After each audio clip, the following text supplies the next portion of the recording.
Greetings to all you gents at the KBH. This is Uncle Jeebers. I'm here back from a global tour, and I would like to share with everyone the different techniques that I used to do this incredible trip with not very much money or special opportunity. The first way that I do this was with Esperanto. So I'm sure a lot of you probably hate the idea or have not researched it, but it is a great tool for running around Europe and meeting a lot of forward-thinking, nice people. And they have a network that you can use to stay at different houses and meet different people. Secondly, I think religion is a key element. If you are the sadhu, if you are the vegetarian, very clean, very polite, and have a lot of interesting religious ideas that you get from your meditation that we're supposed to be doing every day, then there are also people that will invite you to stay at their place. This is a key element, the religion element. Why not look up the religious groups around you? Go to church, go to temple, make friends with these people, and ask them, can I stay at your place? And these people will have a network, hopefully, around the world, in different places. And you can plan your trip going from place to place like this. The third major connection that I used to make these trips was my family. So, yes, I have family, or we could say connections, blood connections in Italy, ancestral connections. And this gives people a sense that, we're similar people. We have a base. And if you're on good terms with your family, maybe your family will help you travel. I think a lot of people in my family are not willing to spend the money and the time to come to China. But, they'll talk about helping with the ticket or helping with expenses if I come out to them. And so the whole thing turns into a big plan, and after a month and a half, 5 or 6 different countries, let's say 20 different hosts, I made it all the way around the world, and it was a lot of fun. I had a lot of very deep experiences, I think deep religious experiences as well. I kept the meditation going. I didn't have any opportunity for fasting.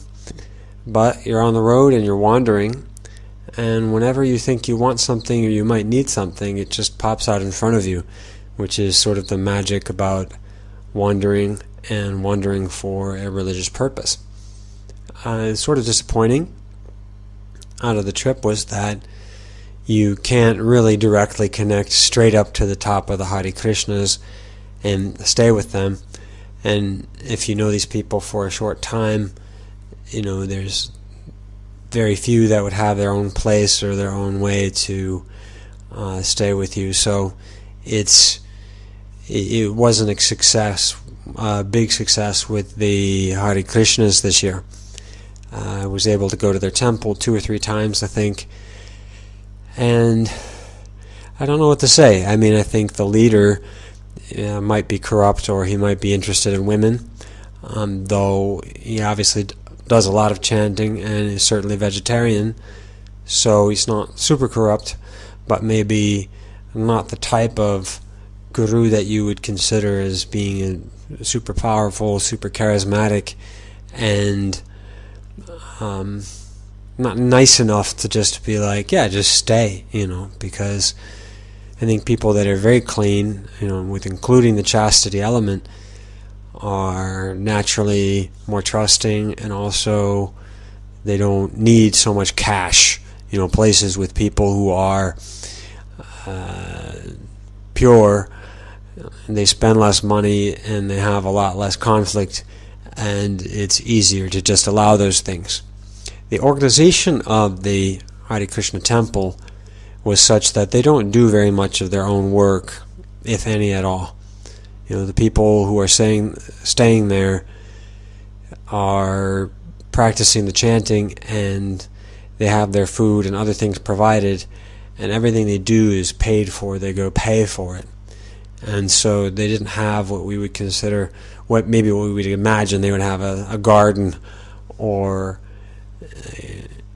some animals or some things. They don't really have that. They invite people. They don't invite people to come and work or make exchanges for work and then stay with them. But I did succeed in some other ways. I hooked up with some Catholics, and I also hooked up with a pretty strange temple, which refers to the cult of Shiva, Kundalini Yoga, where the goal is, like for all of us, to take the sexual energy and get it moved into the head. This particular group, I don't think, was very clear on the chastity goal, though they weren't opposed to it. So they were a big mix of pros and cons, but I found the time certainly quite enjoyable, and it wasn't quite like China. Like in China, you just see extremes. You just see extremely good people or extremely bad people, and you don't really see these kinds of mixes of people that you might catch in Europe, because I think Europe is just a more mature scene, and in China the changes are happening really, really fast because you have this play between the yin and yang and the opposites. And when a Chinese goes bad and they start doing wrong stuff, they just go way over the top. And so this cult of Osho in China was just pretty far out in the open, like, well, we're just going to prostitutes, using drugs, and it's a big sex thing. Whereas in Italy, they were into some Osho, they were into some Prabhupada, and they were into some other stuff. And some of it was good, some of it is totally evil, and it's all sort of mixed together, and that left a pretty deep impression on me. And I hope to be in contact with those people and encouraging them in the right direction if possible in the next couple months. Kept their email. And the temple in the area that they live in is just gorgeous, and I certainly would like to support it if I can. And they were willing to do a labor exchange with me, so I went and I did a lot of cleaning up for them, and had a really good time. And what else can I say? The final stop was Costa Rica, where I went out to see my family. And I'm happy to say that, white children are just all over me and, have a natural connection with me, and kids like me, animals like me, and I feel happy. That's almost sort of my redemption in life, is that, I'm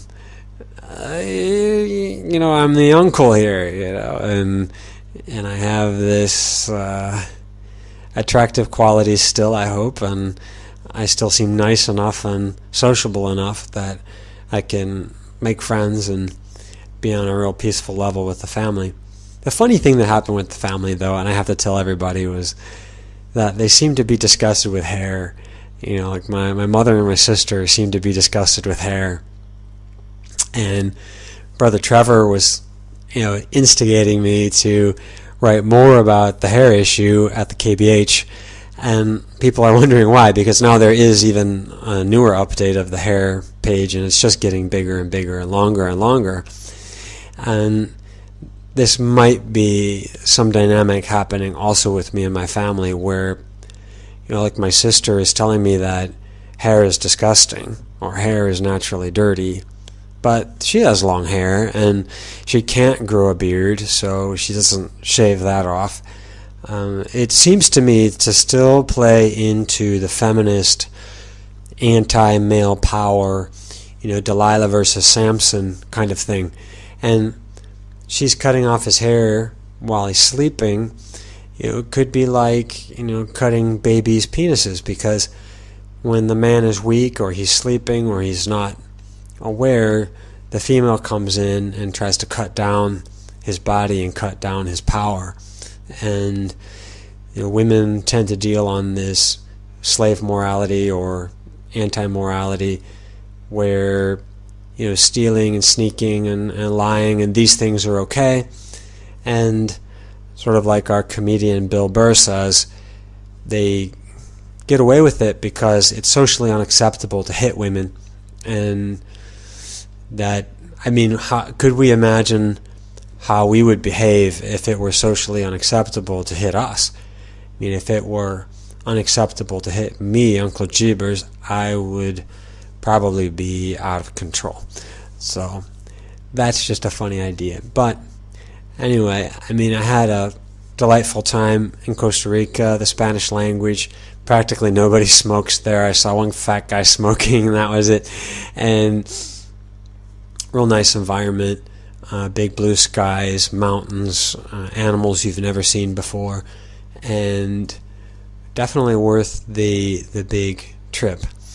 And finally, I guess I have to mention my stop in Dallas, and that's because I don't want to go back to the States, but I was forced because my connection going through Dallas was delayed by one day. And American Airlines was fairly nice. They said, here, we'll give you a hotel, we'll give you 3 meals, and they paid for everything. And I got a little look, so I got into the hotel, and TV is still obnoxious, and the people are still funny. I love the accent there. I love the whole Dallas drawl. It's wonderful. And they had a pool, and it was a nice place to stay to get rested up for the big trip across the ocean. And the major culture shock that I had was in Los Angeles airport. The Chinese were calling me a Lao-Wai, a foreigner, in Los Angeles airport, in Los Angeles, in the United States of America. The Chinese were calling me a foreigner. I think that for all of you, not to be a doomsday type of person, but I think it's time for us to start being racist against Chinese. We're not allowed to become citizens in China, but we're supposed to accept millions and millions of Chinese immigrants all over the world. They have all kinds of dumb excuses for that, like, well, there's too many people in China. Well, population density here is way lower than that in Tokyo, than Hong Kong, than New York, than Milan. But these areas have to take in millions of Chinese and give them citizenship, whereas not one white person or black person in China is allowed to ever get citizenship. It is simply impossible. They simply don't accept it. And that to me is a pretty clear conspiracy. And then I'm standing in Los Angeles and they're calling me, a white guy, a foreigner. So I think man, you ought to be looking out for those chinks. You have to be on your guard about and either they agree to make us citizens here. Nanjing's a wonderful place for us to stay. We have like 3 or 4 brothers living here. I see them all the time. We live together, eat together. We've realized sort of a KBH right here in Nanjing with Mario and Shamrock and Will and myself and now Dr. Rob. But it can never be a long-term plan unless the Chinese agree to take in citizens and really to give them the full equal treatment. I think the simplest way is in the States and in Italy is to just say, no, Chinese are not allowed to be citizens of our countries. And we should be doing the same thing with Mexicans and people of other nations that will not accept us. I think it's also probably impossible to become a citizen in India. I have to look some of this stuff up, but it is impossible for Americans, for blacks, for whites to become citizens in China. Probably totally impossible in Mexico, and yet these immigrants are everywhere. They're filling up our nations, and they're not the best of those populations either, quite often. And in my opinion, a lot of the Chinese that are immigrating are mafia people, and of course this responsibility falls both on the Chinese, the bad Chinese themselves, and also the governments that let them in, like the U.S. government. And so Americans themselves are responsible for the quality of the immigrants that come into America. They're responsible for who is allowed in the same way that the Chinese government is responsible for me as someone who has a work visa here. Anyway, this was my trip. These are my suggestions for all of you. Happy wandering, fasting, praying. Let's pray together. Keep each other in our prayers. Amen and Om. Or special opportunity. The first way that I do this was with Esperanto. So I'm sure a lot of you probably hate the idea or have not researched it, but it is a great tool for invite you to stay at their place. This is a key element, the religion element. Why not look up the religious groups around you? Go to church, go to temple, make friends with these people and ask them, can I stay at your place? And these people will element. If you are the sadhu, if you are the vegetarian, very clean, very polite, and have a lot of interesting religious ideas that you get from your meditation that we're supposed to be doing every day, then there are also people that will running around Europe and meeting a lot of forward-thinking, nice people. And they have a network that you can use to stay at different houses and meet different people. Secondly, I think religion is a key element. Greetings to all you gents at the KBH. This is Uncle Jeebers. I'm here back from a global tour, and I would like to share with everyone the different techniques that I used to do this incredible trip with not very much money.